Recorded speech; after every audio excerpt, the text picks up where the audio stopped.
Hello and welcome to BYJU'S IAS. Let's take up the analysis of today's The Hindu newspaper. Let's begin by taking up an editorial from page number 6 that deals with urban fire disasters in Indian cities. See, urban fire disasters are a common occurrence in Indian cities, and they have been witnessed in not just government buildings but even in private residential complexes, shopping malls, hospitals, schools, and even in movie theaters. Such fire disasters in urban areas cause enormous damage to life and property, and according to data collected by the National Crime Records Bureau, in 2019 alone, around 10,915 people lost their lives due to urban fires. In 2015, the death count stood at a staggering 17,700. Now, these large-scale deaths and widespread destruction of property are entirely avoidable because most of the fire disasters in Indian cities are preventable in nature. Recently in Kolkata, the headquarters of the Eastern Railways caught fire and several people were killed, including first responders such as police officers and firefighters. Then a couple of months ago, again in Kolkata, an entire slum caught fire, killing several people. And many such disasters have been reported across Indian cities. All major tier 1 and tier 2 cities have been affected by such fire disasters, and they have caused immeasurable damage to both life and property. Such fire disasters that take place in urban settings are entirely preventable and avoidable, provided if we follow the basics of fire safety. See, the subject of fire services falls under the state list, and hence the state governments have the mandate to set up fire and emergency services. But the subject of fire safety is essentially a municipal function as laid down under the 12th schedule of the Constitution under Article 243W. So essentially, when it comes to fire safety, fire services and emergency response, the primary responsibility lies with the state governments and as well as with the urban local bodies. So when you approach this from a disaster management perspective, the topmost priority should be preparedness and mitigation. Because in the pre-disaster phase, if you focus on preparedness and mitigation, many of these disasters are entirely preventable and avoidable. So as a part of preparedness and mitigation with regard to fire-related disasters, the first tool we need is a set of laws and codes that codify the fire safety standards, and they should provide for their strict enforcement. These laws and codes that provide for fire safety, they should be clubbed with modern technology in order to detect these disasters, not only to respond effectively against these fires, but also to entirely prevent them. In India, we have the National Building Code of 2016, which lays down these fire safety standards, and it deals with the subject of both fire and life safety. Along with this, we have the building bylaws that are brought out by the respective urban local bodies within their jurisdiction, which also deal with the subject of fire safety. These building laws and codes, they enforce a set of design restrictions on the construction of the building, and this includes the provision of efficient ventilation in the building, provision of adequate fire safety exits with clear markings along with assembly points where the occupants of the building can be quickly evacuated and safely assembled.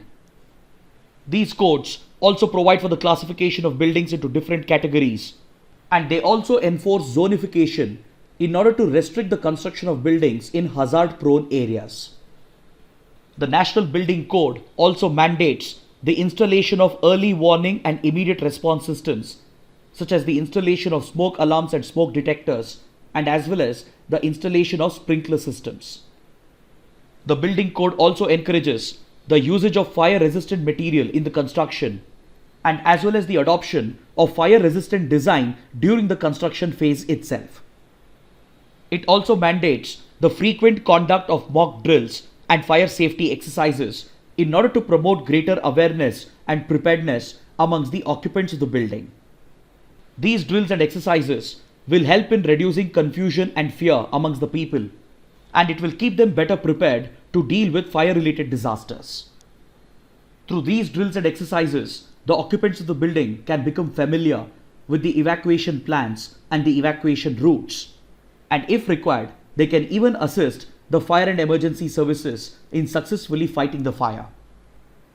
But unfortunately in India, despite the existence of these laws and codes, they are not properly enforced and they are neither followed during the construction phase. It has been reported that many buildings openly violate the fire safety standards, and the urban local bodies and the state governments have failed to enforce these laws and codes. Under these laws and codes, buildings are supposed to be fire certified, but because of poor enforcement and corruption within the system, the fire safety certification is given by the urban local bodies despite numerous fire safety violations. Then if you talk about the fire and emergency services, they are ill-equipped, they are not trained adequately, and they are facing critical shortages with regard to the number of fire stations, equipment, and as well as personnel. According to a recent study, there is a 80% to 97% shortage with regard to the number of fire stations in the country, and as well as with regard to the availability of modern firefighting equipment and technology and trained personnel. So this is where the need arises for the modernization of our fire and emergency services. And this responsibility lies with not just the state governments and the urban local bodies, it also lies with the central government. Recently in 2019, the centre had brought out a model bill to provide for the modernization of fire and emergency services in the states.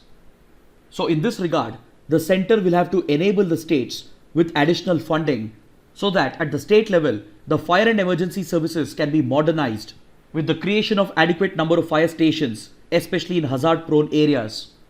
And this shall also help in providing better training and better equipment and technology to our firefighting forces.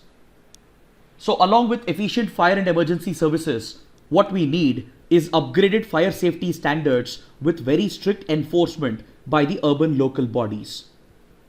In order to ensure compliance with the building bylaws and building codes, fire safety audits should be made mandatory through independent third parties, and these audit reports should be placed in the public domain. This will help in checking corruption within the fire certification system, and thus it will help in strict enforcement of the building bylaws and building codes. Then as far as government buildings and public buildings are concerned, public liability insurance can be made mandatory, wherein the occupant of the building is given the responsibility to pay out insurance to the victims of fire disaster. So this mandatory liability insurance will become a financial burden for the occupant, that is for the government department which is occupying that government building. And this will act as an incentive for the government institutions to focus on fire safety within their own premises. Then all the stakeholders, including the state governments, the urban local bodies, and the fire and emergency services, they should work with building owners to frequently conduct mock drills in order to keep the people better prepared and also to spread better awareness. Then finally, the centre and the states should work towards implementing the recommendations of the 13th Finance Commission with regard to fire safety. The 13th Finance Commission had recommended that in all cities with a million plus population, the urban local bodies have been mandated by the Finance Commission to come out with a fire hazard response and mitigation plan. Along with this, the urban local bodies are encouraged by the 13th Finance Commission to set aside a part of their grants provided by the Finance Commission to strengthen and modernize the fire services within their jurisdiction. For this purpose, the urban local bodies can even share the grant provided by the Finance Commission with the state governments so that the funds could be utilized to modernize the state fire and emergency services. So such comprehensive preparedness and mitigation measures are needed to manage urban fires which are entirely preventable and avoidable disasters. Now let's take up a column from page number 6 which evaluates whether the Quad grouping is a strategic opportunity for India or a burden for India.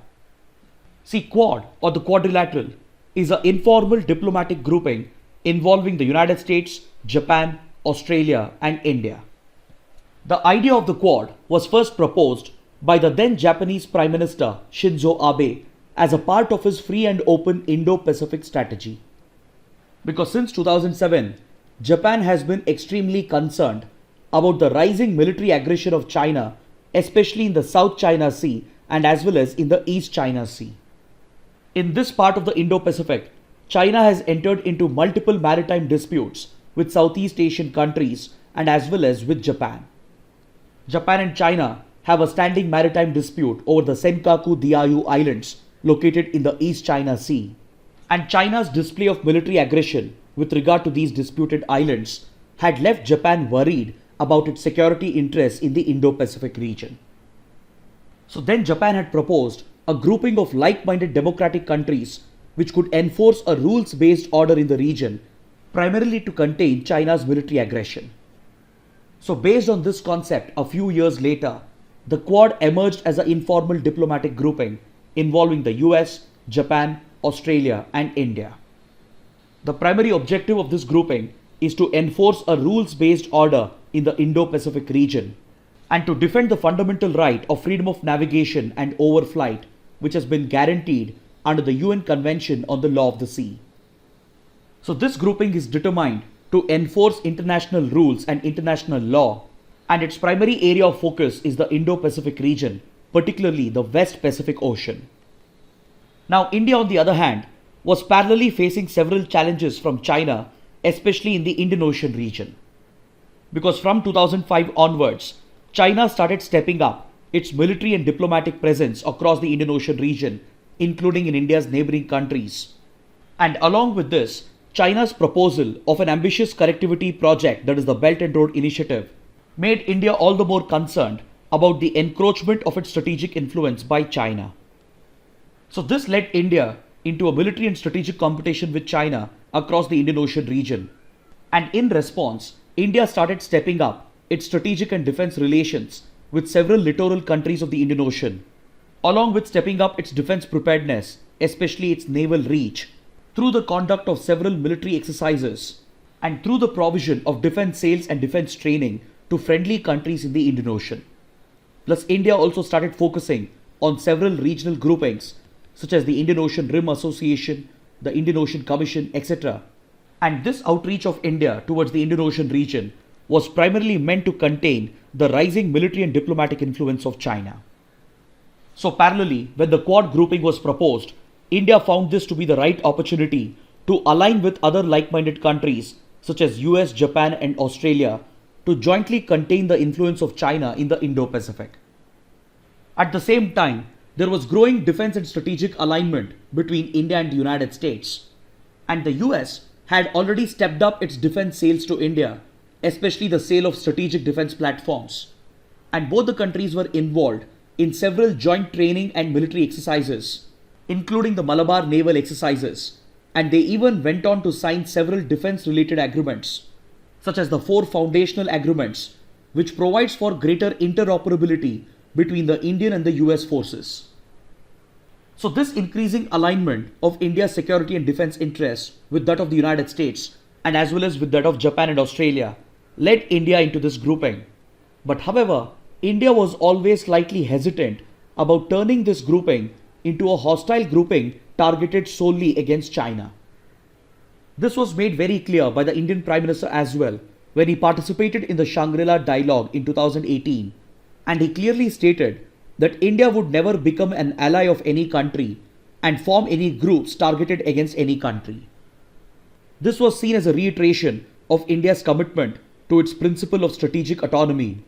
But the growing militarization of the Quad and its sole focus on China has made China very wary of this grouping, and China has begun to consider the Quad as a hostile grouping, and it has started perceiving India as an ally of the United States.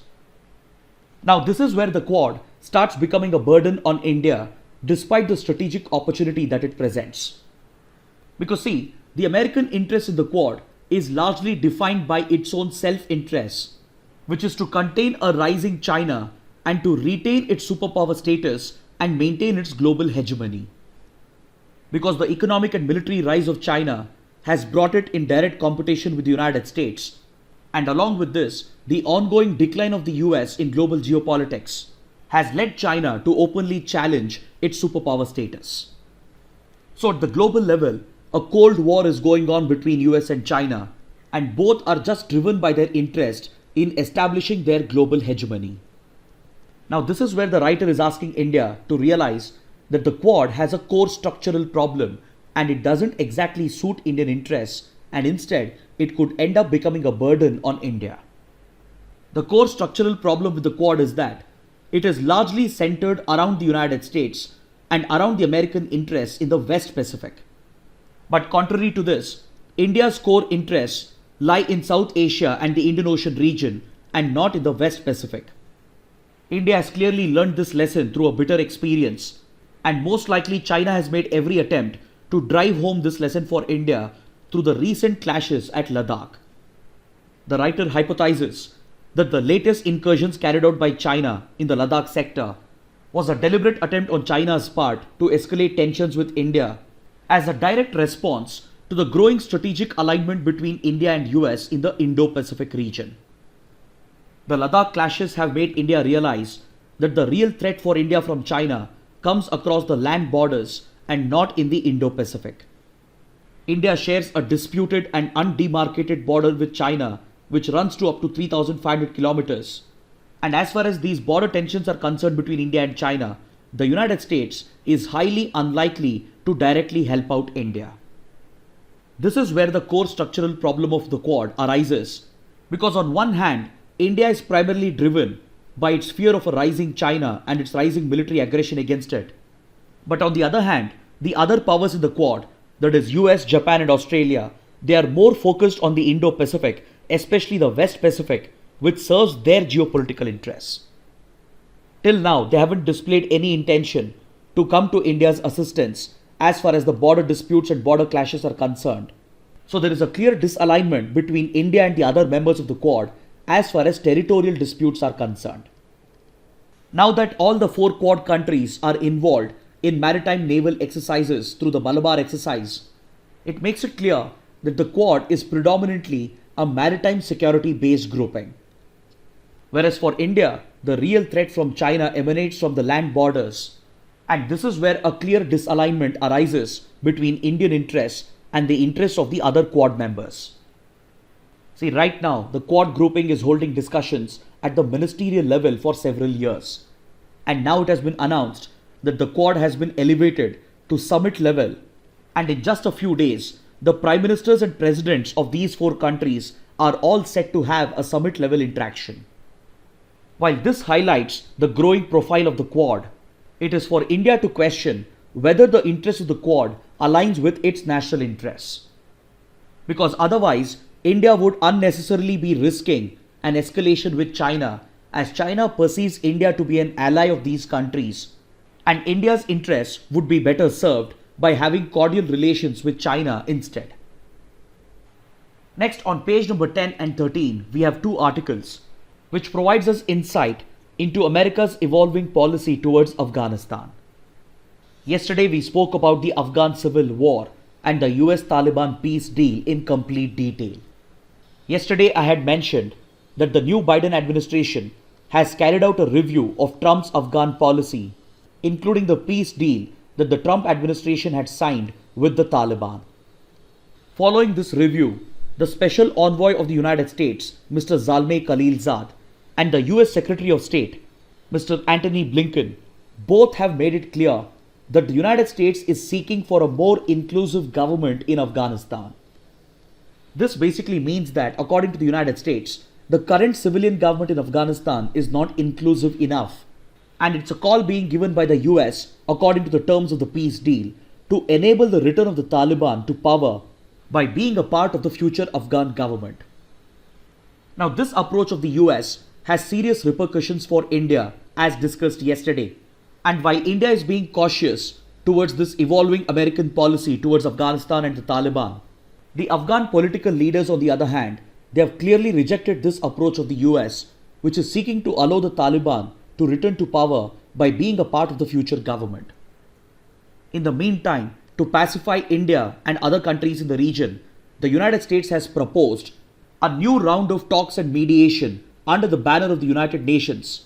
And in these talks, the US has proposed to include all the major regional powers in and around Afghanistan, including Russia, China, Pakistan, Iran, and most importantly, India.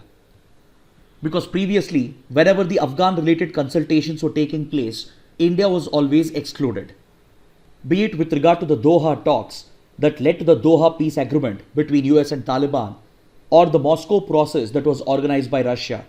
In both the consultation processes, India was left out largely at the insistence of Pakistan. Now, for the first time, the US has proposed to include India as a part of this consultation process. But it's still not clear as to how these talks are going to help, because all these countries, they have differing objectives and interests as far as Afghanistan is concerned. Because see, the Russian and the Chinese interests in Afghanistan, they largely differ from the American interests. Then moreover, US and Iran have a hostile relationship because of Iran's nuclear weapons program and the imposition of American sanctions against Iran. On the other hand, Pakistan wants to continue developing its strategic depth in Afghanistan by using the Taliban as a proxy. So in the middle of all this, it's not clear as to how Indian interests in Afghanistan will be protected through these talks under the banner of the United Nations. Then along with this, the US has also proposed to provide a key role for Turkey in settling the Afghan issue, as it had earlier hosted the Istanbul process. The Istanbul process included a consultation amongst all the regional powers in and around Afghanistan to resolve the Afghan conflict, and even India had taken part in it. But back then, India had good cordial relations with Turkey. Of late, in the last 2 to 3 years, India's ties with Turkey has become hostile due to the increasing strategic alignment of Turkey with Pakistan.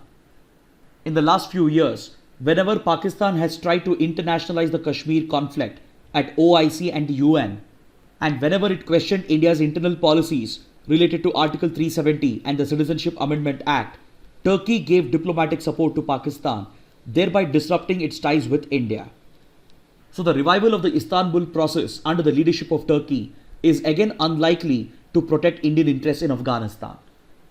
So it needs to be seen as to how the Afghan situation will evolve under the Biden administration and what impact would it be having on India's interests in Afghanistan.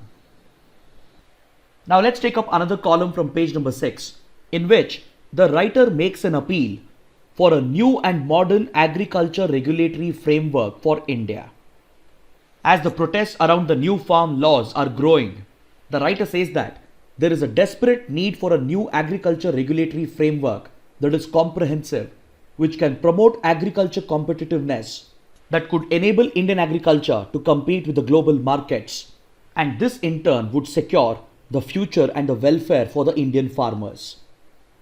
See, recently, the World Bank has brought out a very important report known as Enabling the Business of Agriculture report. This report is quite similar to its Ease of Doing Business report, which quantifies as to how easy it is to open, run and close down a business in a particular country. On similar lines, the World Bank has come out with a report for agriculture to identify how easy it is for the farmers to carry out agriculture in a particular country. To carry out this assessment, the World Bank has come out with 8 indicators, which includes supplying seed, registering fertilizer, securing water, registering machinery, sustaining livestock, protecting plant health, trading food, and accessing finance. On these 8 indicators or parameters, 101 countries have been ranked, and India occupies the dismal position of 49th rank.